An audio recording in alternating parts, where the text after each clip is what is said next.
देखने के लिए हमारे चैनल को सब्सक्राइब करें और बेल आइकन दबाना ना भूलें। मुख्य सचिव बिहार के निर्देश के आलोक में जिलाधिकारी राजीव रोशन द्वारा तारडी प्रखंड के इजरहट्टा पंचायत का भ्रमण कर वहां संचालित नल जल योजना, मनरेगा, इंदिरा आवास, विद्यालय, आंगनवाड़ी केंद्रों के साथ साथ विभिन्न सरकारी योजनाओं का निरीक्षण किया गया। जिलाधिकारी ने स्थानीय व संबंधित पदाधिकारियों के साथ इजरहट्टा पंचायत के 4 वार्डों के नल जल का योजना का निरीक्षण किया। एक स्थल पर निरीक्षण के दौरान नल से बालू आ रहा था, जिस पर उन्होंने संबंधित पदाधिकारी को निर्देश दिया कि लोक स्वास्थ्य अभियंत्रण संगठन के कनीय अभियंता, सहायक अभियंता से जांच कराकर शीघ्र ही मरम्मति कराई जाए। वार्ड नंबर 6 में मुख्यमंत्री 7 निश्चय योजना के अंतर्गत हर घर नल का जल के तहत 2 जलापूर्ति का कार्य किया गया है। दोनों निर्मित जल मीनार क्रियाशील एवं सुव्यवस्थित अवस्था में पाया गया। जिलाधिकारी ने मौके पर उपस्थित स्थानीय लोगों से जलापूर्ति के संबंध में भी पूछताछ की। पानी आपूर्ति ससमय हो रहा है। नली गली योजना के अंतर्गत बने नालियों की उन्होंने जांच की तथा निर्देश दिया कि गली का निर्माण फेवर ब्लॉक से ही कराया जाए। जिलाधिकारी द्वारा उत्क्रमित मध्य विद्यालय चक्का व उच्च विद्यालय इजरहट्टा का निरीक्षण किया गया। मध्याह्न भोजन बना हुआ पाया गया। पठन पाठन भी अच्छी तरह से चल रही थी, जिसे देखकर जिलाधिकारी ने प्रसन्नता व्यक्त की। पंचायत के आंगनवाड़ी केंद्र का भी उन्होंने निरीक्षण किया। मध्याह्न भोजन भी दिया जा रहा था। किसी भी तरह की कोई शिकायत नहीं पाई गई। मौके पर उपस्थित आम जनता ने बताया कि आंगनवाड़ी केंद्र नियमित रूप से चल रहा। इसके उपरांत जिलाधिकारी द्वारा जन वितरण प्रणाली विक्रेता के दुकान की जांच की गई। जांच में सभी पंजी दुरुस्त पाया गया। ग्राहकों के द्वारा बताया गया कि 3 रुपए की दर से चावल एवं 2 रुपए की दर से गेहूं उन्हें दिया जा रहा है। लाल पोखर नाका नंबर 5 खनका चौक के मुहाने पर अवस्थित सभी सरकारी जमीनों को अतिक्रमणकारियों को खाली कराया गया। इससे पूर्व भी यहां अतिक्रमणकारी को एक नोटिस देकर छोड़ दिया गया था।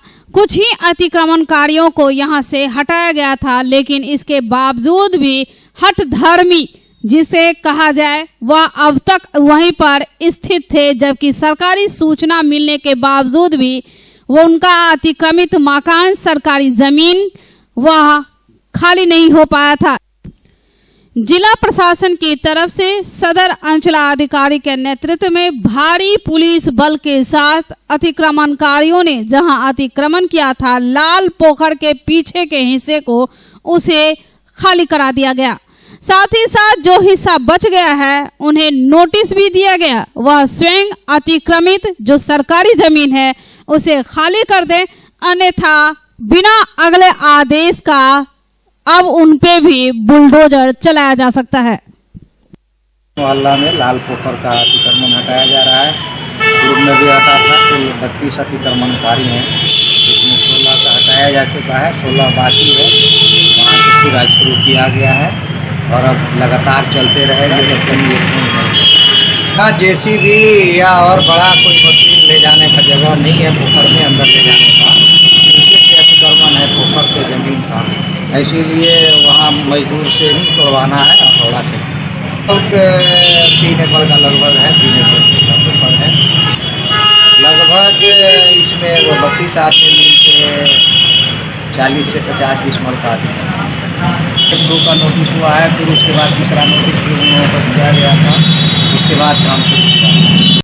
बीमार नहीं रहा लाचार, हो रहा मुफ्त उपचार। हड्डी नस रोग से संबंधित गंभीर बीमारियों का मुफ्त में इलाज। इंतजार किसका, जाएं सर्राफ ऑर्थो एवं स्पाइन सेंटर और दर्ज कराएं प्रधानमंत्री जन आरोग्य योजना में अपना नाम। विश्व की सबसे बड़ी स्वास्थ्य सुविधाओं का उठाएं लाभ। आधुनिक ऑर्थोपेडिक सुविधा, ऑर्थोस्कोपी, स्पाइन सर्जरी, फ्रैक्चर का अत्याधुनिक इलाज। डॉक्टर SN सर्राफ, डॉक्टर अभिषेक सर्राफ, रीढ़ हड्डी और नस रोग विशेषज्ञ डॉक्टर प्रियंका बी सर्राफ, स्त्री और प्रसूति रोग विशेषज्ञ DMCH के सामने लहरियासराय। उत्पाद विभाग की टीम ने गुप्त सूचना के आधार पर जहां एक और कई लीटर शराब के साथ एक आरोपी को गिरफ्तार किया, वहीं दूसरी ओर शराब पीने के मामले में 5 लोग गिरफ्तार किए गए। उत्पाद विभाग की टीम ने गुप्त सूचना के आधार पर कसरौल गांव में एक दीपक झा नाम के व्यक्ति को शराब बेचने की सूचना मिली। उत्पाद विभाग की टीम ने इस आरोपी को 13 लीटर विदेशी शराब के साथ गिरफ्तार किया। वहीं दूसरी ओर शराब पीने के मामले में अन्य 5 लोगों को भी गिरफ्तार किया गया है। कल गुप्त सूचना मिला था कि कसरौल गांव में घनश्यामपुर थाना अंतर्गत एक दीपक झा नाम का व्यक्ति शराब बेच रहा है, जिसको हम लोग एक टीम बना करके लगभग शाम में 3:30 बजे यहाँ से निकले और उसको अरेस्ट किए हैं। विदेशी शराब के साथ 13 लीटर विदेशी शराब है और लगभग दरभंगा जिला में मनोरथा, लंबानी और से शराब पीने के जुर्म में 5 व्यक्तियों को गिरफ्तार किया। तो आगे की प्रक्रिया के लिए कोर्ट भेजा गया है और लोग जेल जा रहा है। दरभंगा मेडिकल कॉलेज अस्पताल सरकारी अस्पताल जहां की नेपाल से भी मरीज आते हैं अपना इलाज कराने। उत्तर बिहार का सबसे बड़ा अस्पताल लेकिन अपने कारनामों से हमेशा सुर्खियां बटोरता रहा है। कभी बहुत अच्छे कामों की बदौलत, कभी अच्छे इलाज की बदौलत, तो कभी डॉक्टरों की लापरवाही के बदौलत। दरभंगा मेडिकल कॉलेज अस्पताल के शिशु विभाग में बच्चे की मौत पर परिजन आक्रोशित हो गए और देखते ही देखते सड़क पर उतर गए। विरोध प्रदर्शन भी किया गया। डीएमसीएच की व्यवस्था और सिस्टम पर भी सवाल उठाए गए। चिकित्सकों और नर्स तक के कर्मियों से परिजन खफा हो गए। बताया जाता है कि प्रेम जीवर पंचायत के निवासी रंजीत यादव बहादुरपुर के हॉस्पिटल में एक बच्चे को जन्म के समय में ही वह बच्चा बहुत ही रो नहीं रहा था, जिसके बाद इस बच्चे को दरभंगा मेडिकल कॉलेज अस्पताल के शिशु रोग विभाग में भर्ती कराया गया था। परिजनों का कहना था कि डॉक्टर का हवाला देकर परिजनों ने कहा कि बच्चे की स्थिति काफी नाजुक बताई गई और दूसरे कहीं जगह इस बच्चे को ले जाना चाहते थे, तो डॉक्टरों ने कहा कि यहाँ की व्यवस्था बहुत ही दुरुस्त है और इसलिए बेहतर इलाज की भी व्यवस्था है। हालांकि जबकि इलाज नहीं हुआ और बच्चे की मौत हो गई। परिजनों ने लोगों को बताया कि कहा डीएमसीएच में जो बच्चे की मौत की बात कही गई, कैसे हुआ, कब हुआ और एडमिट हुआ था, तो यहाँ इलाज भी हुआ या इससे पहले ही बच्चे की मौत हो गई, इसका अभी तक खुलासा नहीं हुआ है। बच्चे के कह रहे लाइटिंग नहीं हुआ था, लाइटिंग रात में खुलासा किया है। उसके बाद बच्चा रोया नहीं, कह रहे जब ही समझिए कि बच्चे रोया नहीं था, इसके मारे दिखाए थे। खत्म ही हो गया, डेट हो गया, वो देखो बच्चा गोदी में ही है। कहाँ खोल के जो कहूँ लो क्या ये बच्चा नहीं बचेगा, नहीं टेस्ट उस्ट नहीं करवाए, बोला तब ना हम करवाए। दूध नहीं पी रहा था तो हमने यहाँ पूछा डॉक्टर से कि मेरा बच्चा सही है, तो बोला सही है बच्चा आपका। हम बोले नहीं यहाँ सुधार होने वाला था, हम बाहर लेके जाएंगे बच्चा को अपना। अच्छा। तो बोला नहीं आपका बच्चा यहीं सही हो जाएगा। तो रात में पूछे 3 बजे पूछे हैं। अच्छा। हमारा भाई 3 बजे में जाके पूछा है। अच्छा। तो उसको बोला कि हाँ बच्चा आपका ठीक है। हमारा भाई बोला जाके देखो, तो बैठ के मोबाइल चलाए, देखने के लिए नहीं गई, बढ़िया था, खेल रहा था बच्चा। ललित नारायण मिथिला विश्वविद्यालय के स्नातकोत्तर संस्कृत विभाग के तत्वावधान में 10 दिवसीय संस्कृत संभाषण शिविर 8 सितंबर से शुरू होने जा रहा। संस्कृत विभागाध्यक्ष डॉक्टर घनश्याम महतो की अध्यक्षता में आयोजित शिविर का उद्घाटन विश्वविद्यालय के कुलसचिव प्रोफेसर मुश्ताक अहमद करेंगे, जबकि संस्कृत विश्वविद्यालय के स्नातकोत्तर वेद विभागाध्यक्ष डॉक्टर विनय कुमार मिश्र मुख्य अतिथि तथा लोक भाषा प्रचार समिति के अध्यक्ष डॉक्टर जयशंकर झा मुख्य वक्ता के रूप में उपस्थित होंगे।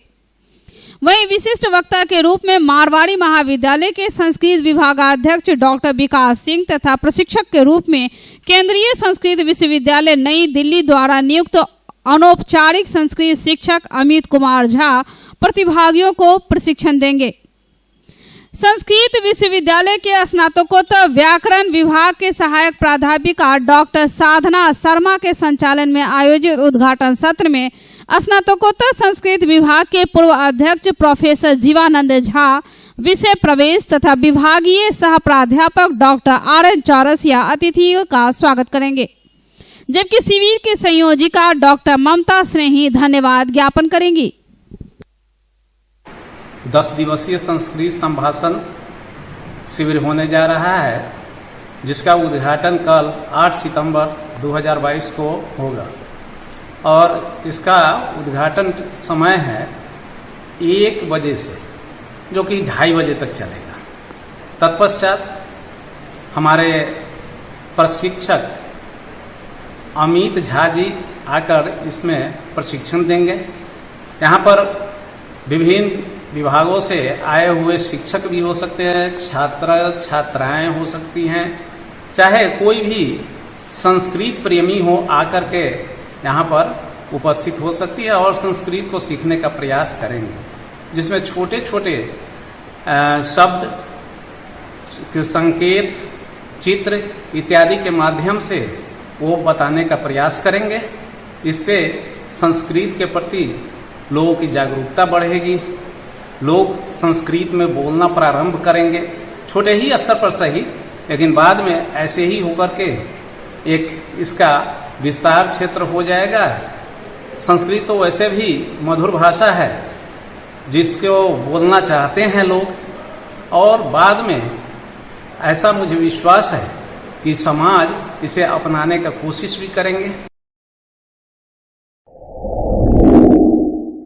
Global health care and diabetes research centre, जो बिहार में पहला अंतर्राष्ट्रीय तकनीक एवं आधुनिक सुविधाओं से लैस सुपर स्पेशलिटी डायबिटीज केंद्र है, जहां एक छत के नीचे डायबिटीज से संबंधित सारी सुविधाएं मौजूद हैं, जैसे कि diabetes heart care, diabetes eye care, diabetes neuro care, diabetes foot care, diabetes pharmacy और डायबिटीज प्रयोगशाला। पता जीसस एंड मैरी स्कूल के पास, रहमगंज, दरभंगा, बिहार। सदर एवं बहादुरपुर प्रखंड के 44 स्कूलों के 12,000 बच्चों को बुधवार को केंद्रीकृत रसोइयों से मिलेगी भोजन। बहादुरपुर प्रखंड के मनिहारी पंचायत में राजकीय मध्य विद्यालय बनौली के छात्र छात्राओं को मध्याह्न भोजन खिलाया गया। वहीं प्रिंसिपल ने बताया कि भोजन तो पौष्टिक आहार थी, मगर यहाँ के बच्चे भरपेट नहीं खा पाए। खाना उना नहीं देता, आधा पीस के दिया है, ये सब तो हुआ तो मुझे तो एक चुन के भात और खिचड़ी और चोखा कन के दिया, इतना दिया। आपने खाना और मांगा था? हाँ, बोला कि तू है और खा भी खा लिए, वो सब नहीं खाता है जी, जितने पेट में कर दिया खाना आधा पेट। अच्छा, चलता है उसे ना होता है। कौन कहा ये बात? जो खाना बांटता है वही बोल रहा है।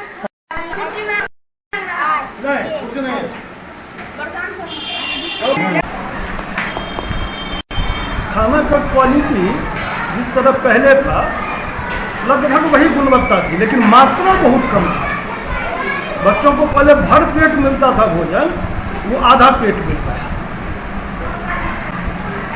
आग्रह करने के बावजूद भी कि इतने बच्चों में पूरा नहीं पड़ पाएगा, लेकिन मात्रा कम दी गई एकता शक्ति फाउंडेशन के द्वारा।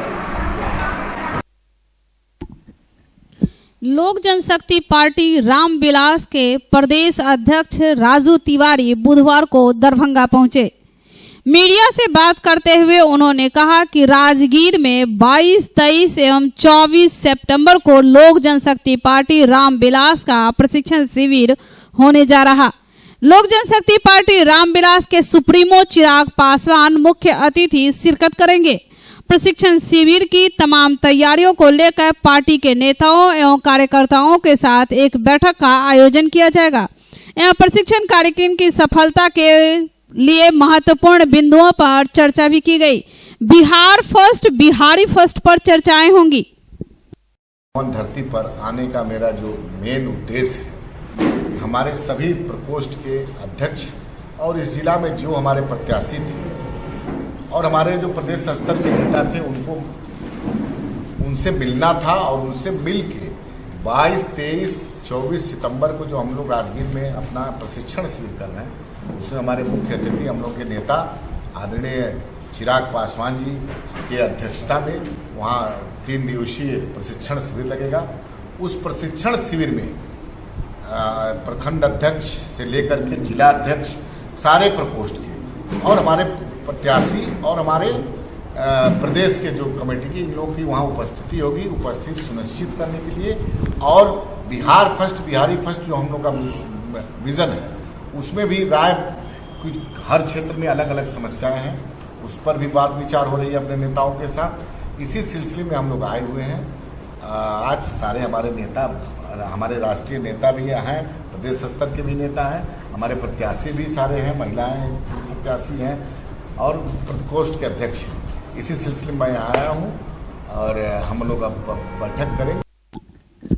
कटहलवाड़ी वार्ड नंबर 13 बढ़ई टोला में आरंभ एकेडमी का शुभारंभ पूर्व जिला अध्यक्ष राजद राम नरेश यादव, राकेश नायक, गजेंद्र मंडल, श्याम पासवान एवं प्रोफेसर उदय कुशवाहा, निदेशक आलोक आनंद, प्रबंध निदेशक विश्वजीत कुमार, अनुज ब्रजनंदन यादव ने फीता काट कर किया। उन्होंने संबोधन में शिक्षा और शिक्षकों की भूमिका पर फोकस करते हुए राम नरेश यादव ने कहा कि शिक्षा सिर्फ प्रतियोगी परीक्षा पास करने का साधन मात्र नहीं है।